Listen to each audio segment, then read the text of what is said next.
सुप्रभात प्यारे विद्यार्थियों, कैसे हैं आप लोग? अच्छे हैं? मैं भी अच्छा हूँ। तो आइए शुरू करते हैं। ठीक है, तो प्यारे विद्यार्थियों, आज दिनांक कितनी है? 23। 23 क्या? मार्च। और सन कितना है? 2023। ठीक है, आइए। दिनांक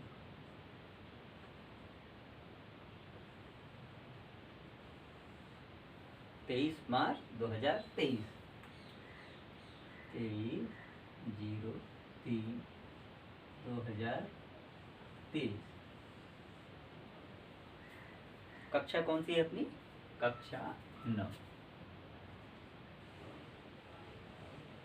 कक्षा 9 और कालांश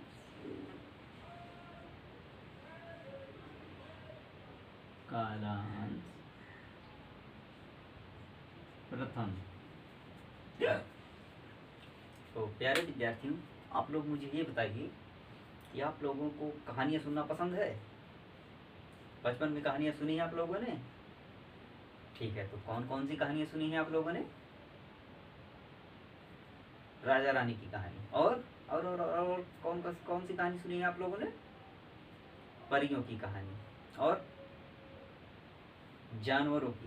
अरे वाह, जानवरों की भी सुनी है। तो जानवरों में कौन कौन सी कहानियां सुनी है आप लोगों ने? शेर और चूहे की। शेर और चूहे की सुनी है। और किसकी सुनी है?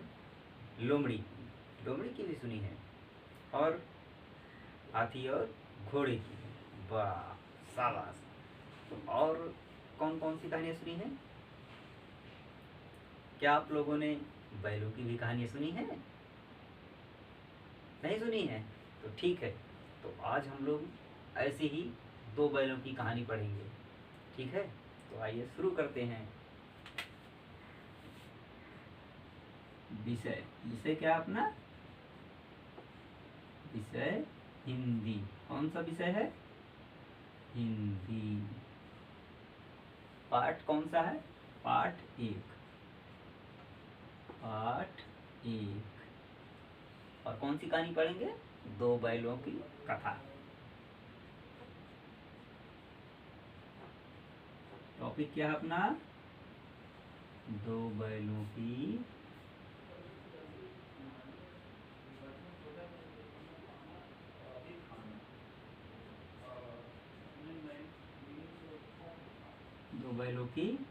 कथा। ठीक है, तो प्यारे विद्यार्थियों, क्या आपको पता है ये जो कहानी हम लोग पढ़ने जा रहे हैं, इस कहानी के लेखक कौन है? किसी को पता है? बताइए। बहुत अच्छे, शाबाश। आपको भी पता है? शाबाश, ठीक है। तो इस कहानी के लेखक कौन है? लेखक कौन है? प्रेमचंद जी हैं। ठीक है, कौन है? प्रेमचंद। तो प्यारे विद्यार्थियों, ये जो 2 बैलों की कहानी के लेखक प्रेमचंद जी हैं, क्या इनका जन्म और निधन आप लोगों को पता है? क्या आप लोगों को पता है कि इनका जन्म कहाँ हुआ था? शाबाश, बताइए। बहुत अच्छे, आपको पता है? अरे बताइए, बहुत अच्छे। ठीक है, मैं बताता हूँ। तो प्रेमचंद जी का जन्म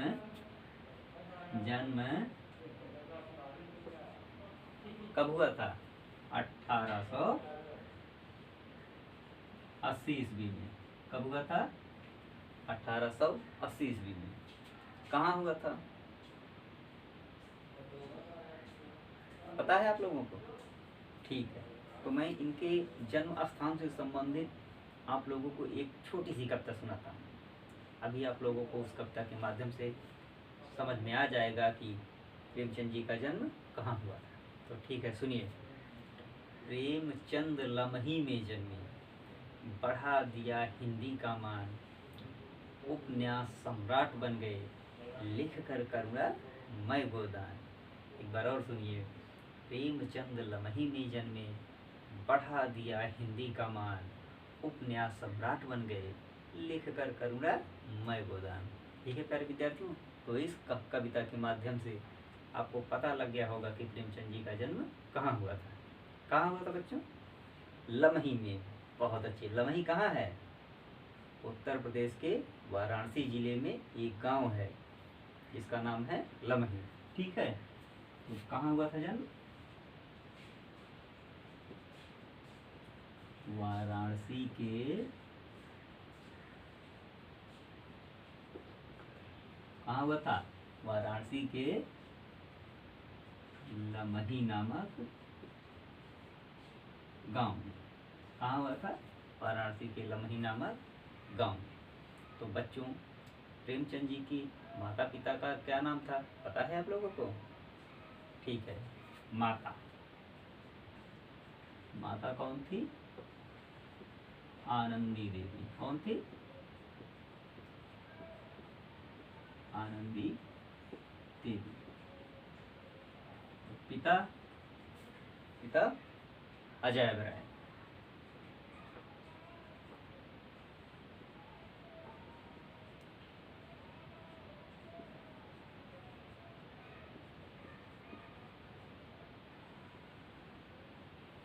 तो प्यारे विद्यार्थियों,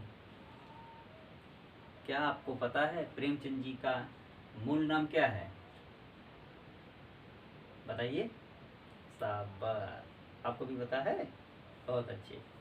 तो प्रेमचंद जी का बचपन का क्या नाम था? बचपन का नाम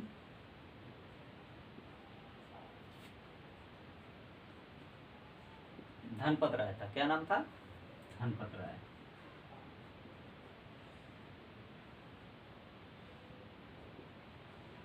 धनपत राय।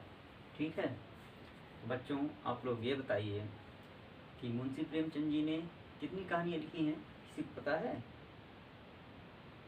शाबाश, आपको भी पता है, बताइए। ठीक है, शाबाश। तो मुंशी प्रेमचंद जी ने बच्चों लगभग 300 कहानियां लिखी। कितनी कहानियां लिखी? लगभग 300। तो कितनी कहानियां लिखी? लगभग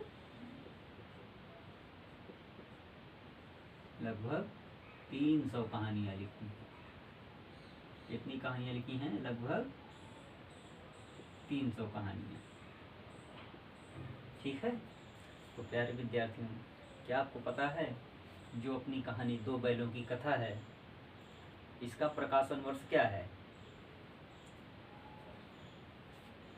इसका प्रकाशन वर्ष क्या है? 1931 ईस्वी। इसका प्रकाशन वर्ष क्या है? 1931 ईस्वी। और ये किस पत्रिका में प्रकाशित हुई थी? तो इसका प्रकाशन हंस पत्रिका में। किस पत्रिका में? हंस पत्रिका में। हंस पत्रिका में। ठीक है।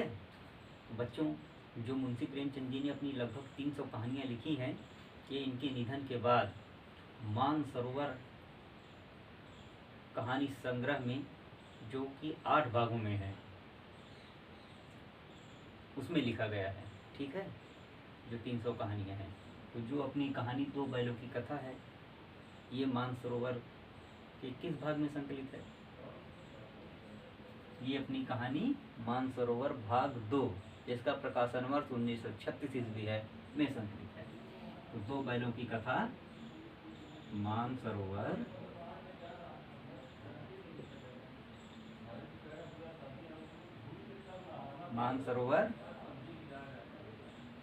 भाग 2 का प्रकाशन वर्ष क्या है? 1936 ईस्वी। ठीक है प्यारे विद्यार्थियों। तो प्रेमचंद जी ने लगभग 9 उपन्यास भी लिखे हैं, जिसमें उनका एक महत्वपूर्ण उपन्यास गोदान है। कौन सा उपन्यास? गोदान। गोदान। इसका प्रकाशन वर्ष 1935 ईस्वी है। तो इसका प्रकाशन वर्ष क्या है? 1935 ईस्वी। ठीक है प्यारे विद्यार्थियों। तो प्यारे विद्यार्थियों, अब हम लोग अपनी जो कहानी है दो बैलों की कथा, उसके बारे में पढ़ेंगे।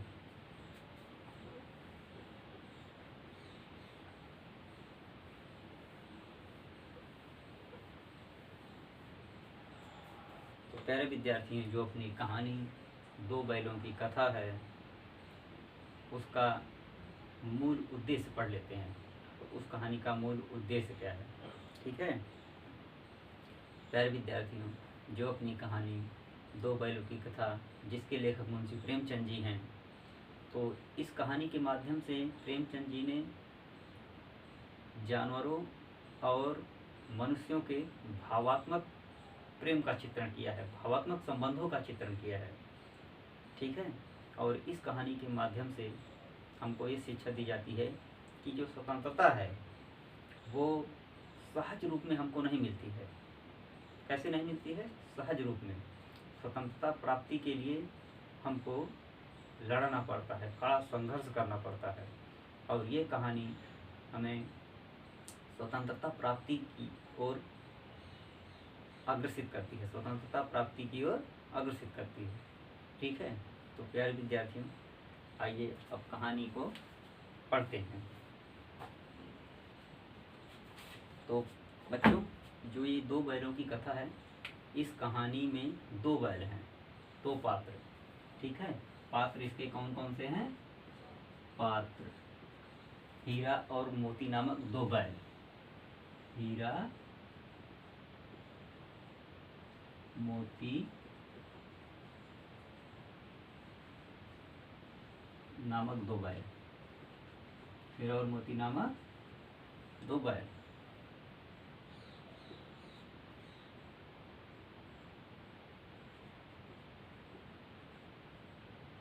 दो बैल, इन्हीं के माध्यम से प्रेमचंद जी ने हमें कड़ा संघर्ष करने और आज़ादी प्राप्ति के लिए प्रेरित किया है। ठीक है प्यारे विद्यार्थियों, अब हम आगे पढ़ते हैं। मुंशी प्रेमचंद जी कहते हैं कि जानवरों में गधा सबसे ज़्यादा बुद्धिमान समझा जाता है। जानवरों में कौन सबसे ज़्यादा बुद्धिमान समझा जाता है? गधा। ठीक है हम जब किसी आदमी को परले दर्जे का बेवकूफ़ मानते हैं, बेवकूफ़ कहना चाहते हैं, प्यारे विद्यार्थी, परले परले परले का अर्थ होता है, कहते हैं मुंशी प्रेमचंद जी कि जब हम आदमी को परले दर्जे का बेवकूफ़, परले दर्जे का मतलब होता है कि सर्वश्रेष्ठ, श्रेष्ठ मतलब श्रेष्ठ, एक नंबर का जिसको कहते हैं, मतलब उसे परले दर्जे का मतलब होता है सबसे बड़ा, सबसे बड़ा, सबसे बड़ा या सबसे बड़ा या सर्वश्रेष्ठ।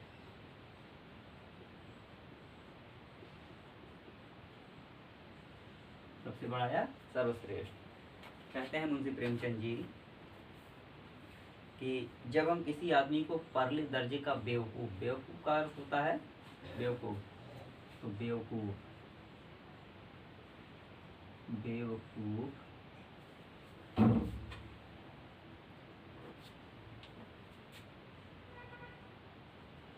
बेवकूफ़ बेवकूफ़ का अर्थ होता है मूर्ख, मूर्ख। ठीक है तो उसमें सबसे पहले हम किसको कहते हैं? गधे को कहते हैं। मुंशी प्रेमचंद जी कहते हैं कि अगर हम किसी को एक नंबर का माने सबसे बड़ा बेवकूफ़ कहेंगे तो उसमें सबसे पहले नाम किसका आएगा?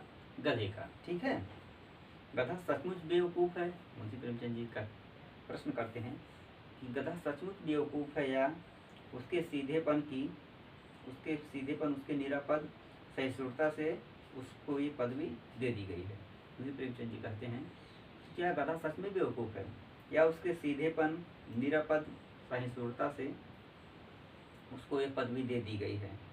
इसका निश्चय नहीं किया जा सकता। कहते हैं कि इसका निश्चय नहीं किया जा सकता कि गधा सीधा है इसलिए उसको गधा कहा जाता है, या गधा जिस काम के लिए अड़ जाता है वो काम अगर वो मर जाए फिर भी नहीं करता है, जो उसको नहीं करना है वो नहीं करेगा चाहे वो मर जाए, या इसलिए उसको गधा कहते हैं। इसका निश्चय नहीं किया जा सकता। गाय सींग मारती हैं, ब्याई हुई गाय तो अनायास ही सिंघनी का रूप धारण कर देती हैं। ब्याई का अर्थ क्या होता है? जब गाय बच्चा देती हैं, जब गाय दूध देने लगती हैं, तो ब्याई का अर्थ होता है जो गाय बच्चे को जन्म दे दी। तो कहते हैं कि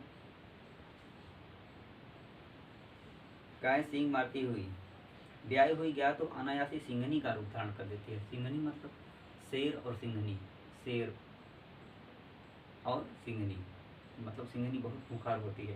तो उसी प्रकार जो गाय बच्चा दे देती है, जो ब्याई हुई होती है, वो भी कैसी हो जाती है, सिंघनी का रूप धारण कर लेती है। ठीक है। कुत्ता भी बहुत गरीब जानवर है। कुत्ता भी कहते हैं कि कुत्ता भी बहुत गरीब का मतलब ये है कि उसको कोई भी मार देता है, कैसे भी उसको मतलब भगा देते हैं, मार देते हैं। कहते हैं कि कुत्ता भी गरीब जानवर, लेकिन कभी कभी उसे भी क्रोध आ जाता है। तो मुंशी प्रेमचंद जी कहते हैं कुत्ता भी एक गरीब है, उसे भी लोग मार देते हैं, लेकिन उसे भी क्रोध आ, कभी कभी उसको भी क्रोध आ जाता है, किंतु गधे को कभी क्रोध करते हुए सुना न देखा। लेकिन गधा एक ऐसा जानवर है, मुंशी प्रेमचंद जी कहते हैं, लेकिन गधा एक ऐसा जानवर है जिसको कभी न क्रोध करते हुए देखा गया है। जितना चाहे गरीब को मारो, कहते हैं कि जितना चाहे उस गरीब को मारो, चाहे जैसी खराब सड़ी हुई घास सामने डाल दो, उसके चेहरे पर कभी असंतोष की छाया नहीं दिखाई देगा। मतलब उसके सामने चाहे जैसे भी खाद्य सामग्री डाल दो, उसको खा जाएगा, वो कभी उसको मना नहीं करेगा। ठीक है। बैसाख में चाहे गधे एक बार कुलेल कर लेता हूँ। बैसाख में कहते हैं कि मुंशी प्रेमचंद जी, बैसाख में चाहे तो गधा एक बार कुलेल कर लेता हो, पर हमने तो उसे कभी खुश होते हुए नहीं देखा है। मुंशी प्रेमचंद जी कहते हैं कि पर हमने उसे कभी खुश होते हुए नहीं देखा है। तो प्यारे विद्यार्थियों, आइए अब आगे कुछ महत्वपूर्ण शब्दों पर चर्चा कर लेते हैं। तो इस कहानी में अभी तक जो हमने पढ़ा है, उसमें मुंशी प्रेमचंद जी ने गधे के बारे में वर्णन किया है, जो कि गधा चाहे जितना मारते हैं, चाहे जितना पीटते हैं, वो कुछ नहीं कहता है, और चाहे जैसी सड़ी गली घास उसके सामने डाल देते हैं, वो उसको भी खा जाता है। अर्थात गधा में असंतोष नाम का कोई, वो एकदम चाहे जैसा है वो सब खा जाएगा, वो असंतोषी नहीं है। ठीक है प्यारे विद्यार्थियों, तो अब इसके आगे हम कल फिर से पढ़ेंगे। ठीक है।